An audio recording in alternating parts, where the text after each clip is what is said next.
Mary, sweetheart, where are you? I called out as soon as I got home. I could hear crying, but I couldn't see my daughter. The sound was soft, echoing through the house. Something was wrong, really wrong. When I finally found her in her room, I was frozen in shock. My daughter, who loved her long, beautiful curls, had her head completely shaved. Honey, what happened? Who did this to you? My voice shook, and I could already feel anger building inside me.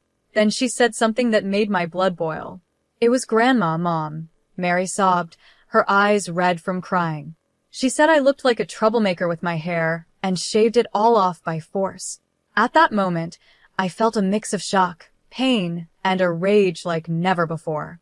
Right there, I swore I'd get revenge. Hi, I'm Julie, 38 years old, single, and a full-time mother. My life revolves around one person, my 15-year-old daughter, Mary. We live in a small, simple house in the suburbs. It's nothing fancy, but it's our safe place. Between my tiring shifts as a nurse, I do everything I can to make sure we have food on the table and a roof over our heads. It's tough, but no one ever said life would be easy. Mary is a whirlwind of creativity and intelligence. Her curls are so beautiful, even Rapunzel would be jealous, and she loves showing off her personality through them. If it were just the two of us, life would be perfect. But there's a dark cloud that hangs over our peace. Lauren, my ex-mother-in-law, lives way too close to us. Lauren is 72 years old, a widow, and has a sharp tongue. She helps look after Mary after school, and I know I should be thankful, but the price I pay is constant criticism. Julie, dear, she always starts with that annoying tone that makes my skin crawl. Don't you think Mary's hair is a bit wild? I take a deep breath and say, she likes it that way, Lauren, trying to stay calm. But inside, I feel like screaming. In my day, girls knew how to present themselves, she says, like she's some queen from the past. I bite my tongue again, holding back what I really want to say. I want to scream because free childcare is something I can't afford to lose. What makes this even harder is that Lauren was so strict with her own son, Mary's father, yet he still went down the wrong path. Kyle, the man I had Mary with, lived his whole life under his mother's tight control. Lauren raised him with a heavy hand, believing that harsh discipline would build his character. He was never allowed to be himself or make his own choices. Everything he did was judged by her. When Kyle grew up, he rejected everything his mother tried to force on him. He rebelled, making bad decisions that eventually led to him getting involved in trouble. Now he's in prison, and Mary doesn't have her father in her life. Lauren, of course, blames the world and me for what happened to Kyle. She acts like I ruined her son, as if I pushed him to live that kind of life. But the truth is, it was Lauren's suffocating control that drove Kyle away. Now, she takes all her bitterness out on me and Mary, trying to do the same thing to my daughter. Lauren sees Mary as her second chance to shape someone the way she wants, and I'm the one who has to stand in her way. At first, Lauren begged to help with Mary.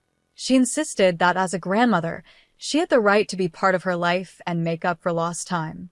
Julie, I'm old, but I want to be in my granddaughter's life. Let me help, she'd say, almost like she was desperate. I admit, part of me believed her. And of course, I needed help. Between my hectic shifts at the hospital and being a single mom, having someone step in seemed like a huge relief, even if it was Lauren. I wanted to believe she was sincere, that maybe she could be a positive influence on Mary. I thought her criticism was just part of her personality, and help is help, right? But every day, I regret that decision more and more. Lauren slowly took over, bringing her rules, her expectations, and her judgments into our lives. Her presence became a burden. She wasn't helping, she was trying to control, just like she did with Kyle. And we all know how that turned out. Thankfully, I have Isabella, my best friend and coworker. She's my support system. How do you deal with that old witch? She asked me the other day over coffee, pouring sugar into her cup like she was trying to make the conversation less bitter. You have the patience of a saint, Julie, she said. I laughed, but it was a tired laugh. My patience is running out, Isabella. It's really running out.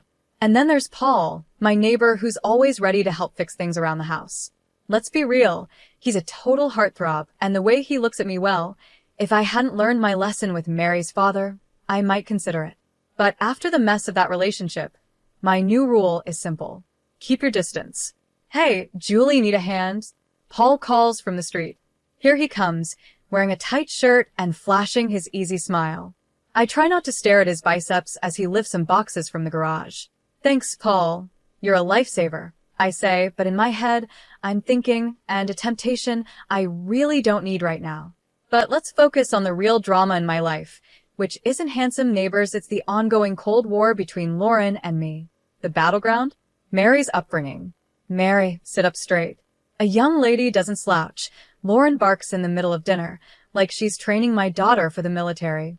I see Mary's shoulders drop, and my heart sinks. Mom, do I have to listen to her? Mary asks me quietly, tired of it all. I glance at Lauren, silently letting her know that this fight isn't over. Just do your best, darling, I say, trying to comfort Mary. We all have different ideas about what's important. My voice sharpens as I look at Lauren. Different ideas, yes, Lauren mutters, with that superior tone that makes me want to scream. If you listen to me, Julie, this girl wouldn't be running wild. I clench my fists under the table, trying not to lose it right then and there. She's not running wild, Lauren. She's expressing herself, and I won't stop her from doing that. My tone is sharper than I intended, but I'm at the end of my rope. Lauren, as always, stays calm and cold. Mark my words, Julie. Without discipline, that girl will end up in trouble.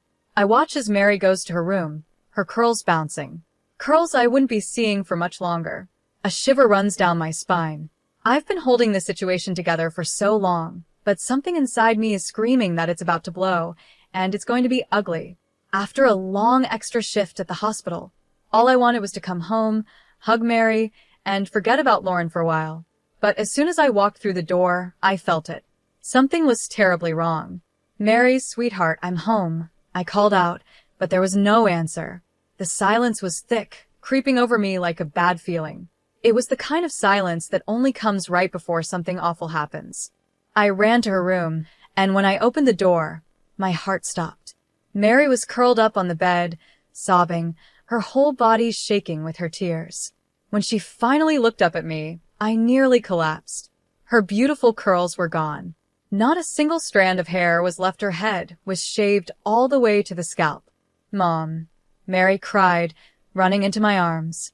Grandma did this while I was sleeping. I held her tight, trying not to fall apart right there.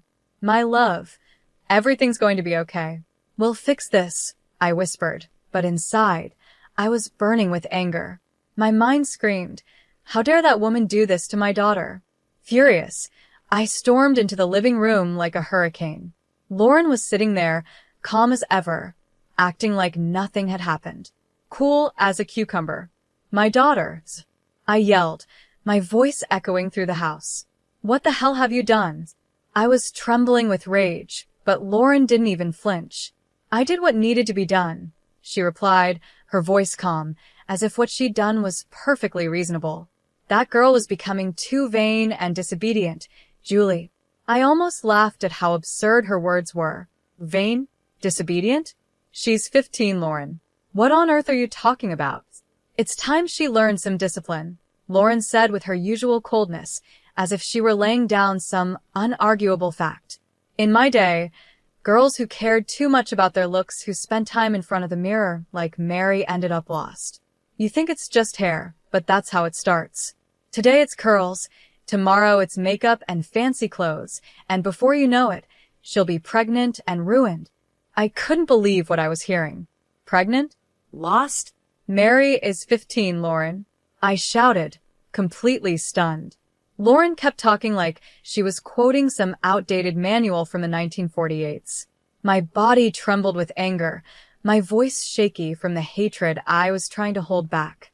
She's a child, not a grown woman. What you did isn't discipline, it's cruelty. Don't be naive, Julie, Lauren said, shaking her head in disapproval. If you keep letting her be vain, giving her all this freedom, she'll end up just like her father, lost, with no direction or morals. That was it. I snapped. Shut up, I screamed. This isn't your time, you old witch. You shaved her head against her will. That's not discipline, it's abuse. And I'm calling the police. Lauren laughed, a dry, bitter laugh like someone who thinks they're above everyone else. The sound filled the room. Oh, Julie, don't be so dramatic. You're weak, always have been. I've tolerated your soft parenting for too long. Someone had to step in before Mary turned into a delinquent. She was heading down the same wrong path as her father, and you didn't even notice, Lauren said coldly. That was the final straw. My already fragile self-control broke in that moment. My hands were shaking, and my whole body trembled with fury. How dare she compare Mary to Frank, as if it were my fault, as if I had failed. Get out of my house. Now. I yelled, unable to stop the tears that were rolling down my face. I will never let you touch my daughter again. Lauren, as cold as ever, calmly gathered her things without showing any regret. Mark my words, Julie. You will regret not listening to me, she said, her words dripping with venom. When the door finally closed behind her, my strength collapsed. The tears came freely now. I felt like I had failed to protect my daughter. But in that moment, I made a silent promise. Lauren would never have the power to hurt us again. Suddenly, a knock on the door startled me. It was Paul, my neighbor. He had a worried look, the kind only someone who truly cares about you could have. Julie, is everything okay? I heard shouting. He asked, concern in his voice. The moment he saw my face, he knew something terrible had happened. What happened? He asked softly but urgently. I couldn't find the words. I just pointed toward Mary's room. When Paul saw her, his eyes widened in shock. Oh my God! Who did this? He whispered. Lauren, I muttered, my voice shaking with hatred, each word heavy with anger. Paul's expression changed from that of a friendly neighbor to someone ready for battle. This is unacceptable. I'm calling the police right now, he declared. No, Mary cried, her voice broken, her eyes filled with fear. I don't want anyone to see me like this. She curled up in my arms, and I held her tightly, trying to shield her from the pain that had pierced her heart. It's okay, my love, I whispered, trying to comfort her. We won't do anything you don't want to do. I'm here. Paul knelt beside us, his face showing both deep concern and restrained anger. Is there anything I can do? He asked, his voice kind but firm, like someone who wouldn't tolerate injustice. Before I could answer, my phone vibrated. It was Isabella, my best friend. Her voice was full of worry. Julie, what's going on? I got your message, and it sounded like you were falling apart. I tried to speak, but the words barely came out between sobs. I told her what had happened that night. That witch. Isabella shouted over the phone, filled with rage on my behalf.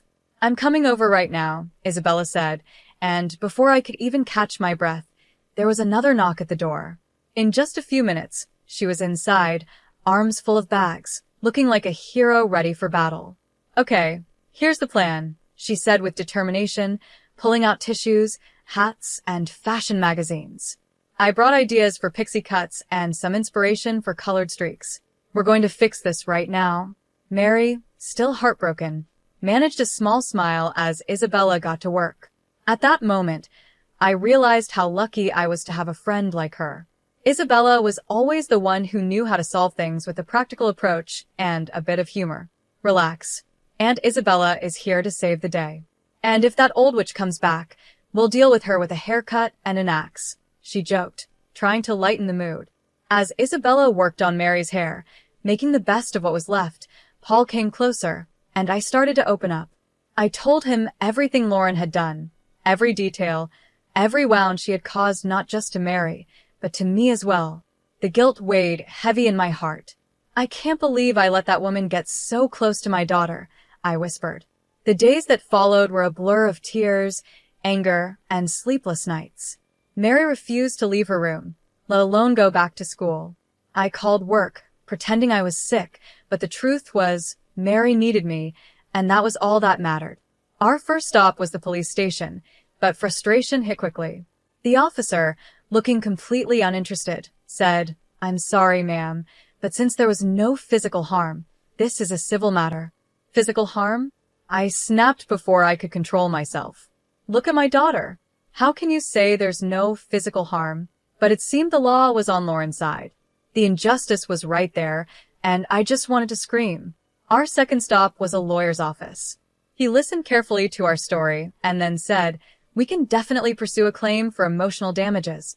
That small glimmer of hope was something, but I knew no legal action could truly heal the damage Lauren had done to Mary. Meanwhile, Paul had also been working quietly behind the scenes. "I have a friend who specializes in family law," he said one day, his eyes filled with determination. "He's willing to take your case pro bono." In that moment, I felt like maybe we weren't fighting this battle alone after all. I could have kissed him right then, but there wasn't time for that. Things were about to get even more complicated, and I knew I would need every bit of strength I had left. "We're going to bury that witch in paperwork," Paul said firmly, and with Isabella by my side, I knew I wasn't alone in this fight. First, the whispers started. In the supermarket, I noticed neighbors giving me sideways glances and hushed murmurs. Then the phone calls began, mostly from distant relatives. "Julie, is it true you've been neglecting Mary?" one cousin asked, her voice dripping with judgment. That's when I realized Lauren wasn't just trying to hurt me, she was trying to destroy me. She had started a smear campaign, spreading rumors that I was an unfit mother. I collapsed onto the sofa next to Isabella and Paul, feeling the pressure weighing me down. "That which is trying to turn everyone against me," I said, the lump in my throat growing stronger. But Lauren had underestimated me. If she wanted a war, she was going to get one. I decided to fight back. I started digging into Lauren's past, contacting her old friends and relatives. I needed to know if there was more she was hiding. What I found left me cold. One night, as I sat with Mary, she finally opened up to me, revealing what she had been holding back for so long. If I misbehaved, Grandma said she'd send me to a boarding school, Mary said, hesitating for a moment before continuing. Tears filled her eyes as she added, "She used to lock me in the closet when I did something wrong." My blood boiled. How had I not seen this sooner? How could I have let my daughter suffer like this? I hugged Mary tightly, my heart breaking with guilt and anger. "This is not your fault, sweetheart," I assured her. "Your grandmother will never hurt you again." With the help of Isabella and Paul, we started preparing for our next move. We set up hidden cameras around the house, creating a trap in case Lauren tried to contact us again. We even trained Mary, teaching her how to collect evidence without putting herself in danger. "Remember, Mary," Paul said gently but seriously as he showed her how to use the voice recorder on her phone. "If your grandmother calls or shows up, record everything. Leave no room for mistakes." We were ready. Lauren had no idea what was coming. I had been on the defensive for too long, but now it was my turn to fight back. "Press this button as soon as necessary, understood?" I said, looking Mary in the eyes. She nodded with a strength that both made me proud and broke my heart at the same time. "I won't let you down, Mom." "You could never let me down, my love," I replied, hugging her tightly. "We're in this together, all the way." The trap was set, and now we just had to wait for Lauren to make her next move. This time, I wasn't just going to defend myself, I was going to end this for good. The day of the trial finally came, and my stomach was in knots. The tension was unbearable. Mary squeezed my hand tightly as we walked into the courtroom. Her eyes were focused on the floor, but her determination gave me strength. "You can do this, Mom," she whispered. Her courage fueled me, giving me strength I didn't know I had. Our lawyer began presenting our case, and it was like a mountain of evidence was crashing down on Lauren. The footage from the hidden cameras showed everything: her invading our home, her hateful words echoing in the courtroom. "You ungrateful brat. I'll teach you to never disobey me again," her voice boomed from the recordings. The judge, who had stayed calm up until then, grew more serious with each vile word Lauren had spoken. But that was only the start. One by one, witnesses took the stand: former family friends, nannies, even Mary's old piano teacher. They all shared their stories. "She told me if I didn't make Mary practice piano for 5 hours a day, she'd fire me," the teacher said, his voice shaking. The stories kept coming, building an airtight case against Lauren. But the most powerful moment was when Mary gave her testimony. My brave little girl stood there, her voice trembling, but filled with determination. "She told me if I told Mom what she did, she'd make sure I'd be taken away," Mary confessed, tears in her eyes. I couldn't hold back my own tears. Lauren's lawyer tried desperately to make her seem like a loving, misunderstood grandmother, but it was too late. The evidence was clear, and the court wasn't buying it. When the judge finally announced his decision, I felt like I could breathe again. This court grants a permanent restraining order against the defendant, the judge said firmly. Additionally, significant damages are awarded to cover therapy and emotional distress caused to the plaintiff. Lauren was officially out of our lives forever. As we left the courtroom, feeling lighter than I had in months, Lauren made one last pathetic attempt. She came toward us, tears streaming down her face, hoping for some kind of forgiveness. "Julie Mary, I'm sorry," she began, her voice trembling. But I cut her off, my voice cold and firm. "Save your apologies, Lauren. You're dead to us." I turned away without looking back, and we walked away.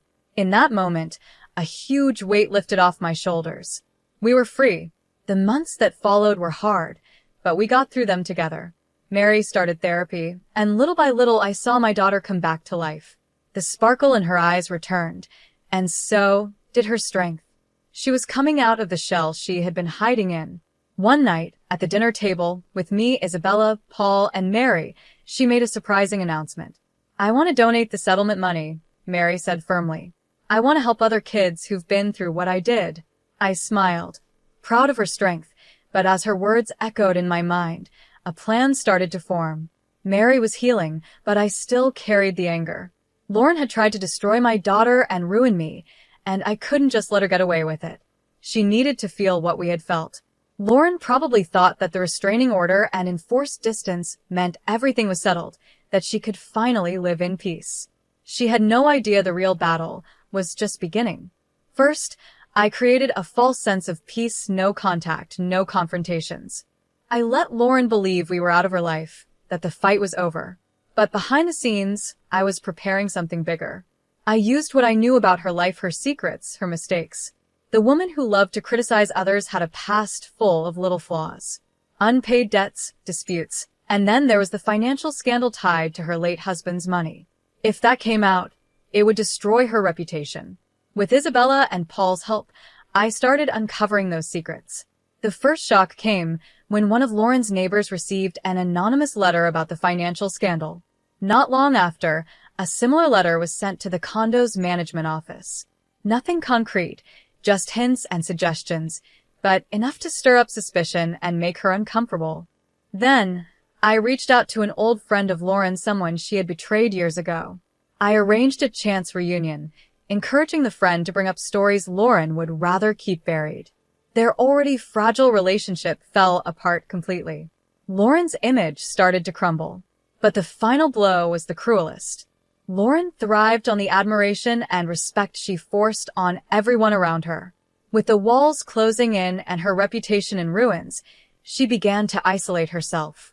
But before that, I spread a rumor that she was in a financial crisis, claiming that her own late husband had left her broke. The scandal made her a joke in the social circles she cared so much about. Eventually, Lauren found herself completely alone, no friends, no reputation, and no respect, which she had always demanded from everyone around her. She became irrelevant, and that hurt her more than anything else. When word of her downfall spread, Lauren tried to reach out to me, maybe to ask for help. But by then, the compassionate version of me no longer existed.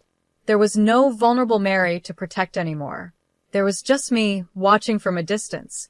She had tried to destroy my life, but in the end, she had destroyed her own. Thanks for listening to this story. I'm really curious to hear your thoughts, so feel free to drop a comment below and share your opinions. And don't forget to subscribe to the channel to catch the next stories.